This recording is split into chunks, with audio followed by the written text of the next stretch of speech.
alam kong gusto mong matutong mag-gitara kaya nakita mo yung video na 'to at pinapanood mo 'to ngayon, pues nasa tamang video ka. Unang-una sa lahat 'no, marami akong pinanood na mga videos dito sa YouTube patungkol sa mga guitar tutorials para sa mga beginners. As in wala talagang alam sa gitara, pero wala akong nakita ng mga tinuturo kagaya ng tinuro sa'min. 2 years na akong naggigitara and biglang pumasok sa isip ko na share ko na lang din 'to sa iba kaysa naman wala akong magawa. Bago tayo magpatuloy 'no, puwedeng pa-hit muna ng subscribe button, pa-follow and share na lang din and like nitong video na 'to. So, continue tayo. Kung mapapansin niyo wala akong hawak na gitara, only cable lang kasi yung gitara ko is naiwanan ko sa boarding house. Pero hindi mo kailangan ng gitara sa pagsimula. I-memorize namin yung 4 notes which is the whole note, half note, quarter note, and eighth note. Yes, at hindi po kami humawak agad ng gitara nung tinuturuan kami sa simbahan.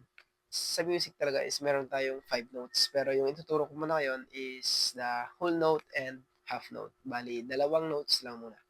Una, yung whole note is lahat yan meron siyang 4 counts. Bali, pero sa whole note, ang pinagkakaiba nila is pagdating sa sounds. Ang whole note is 4 counts with 1 sound. Paano yun? Kasi sabi ko na hindi natin kailangan ng gitara is magpe-perform lang tayo through clapping lang. No? Sa whole note, sinabi ko kanina, 4 counts with 1 sound. So, bali ganito yun. Like, 1, 2, 3, 4. Yun yung whole note, yung tatandaan nyo. At yun yung pinakang foundation ng music. Pangalawa naman is the half note. Ang half note is 4 counts, no? 4 counts with 2 sounds. Bali, ganito yun. So, sa clapping, 1, 2, 3, 4. Yan yung mga hindi tinuturo sa inyo ng mga napapanood nyo dito sa YouTube kasi yung tinuturo ito is may bayad talaga at mahal kada session, 500 per session. Imagine yun lang, babayad ka ng 500. Samantalang dito sa akin is free lang. Ang hinihingi ko lang ay yung pag-subscribe, wala nang mawawala, pag-follow, like, and share. So, yun lang.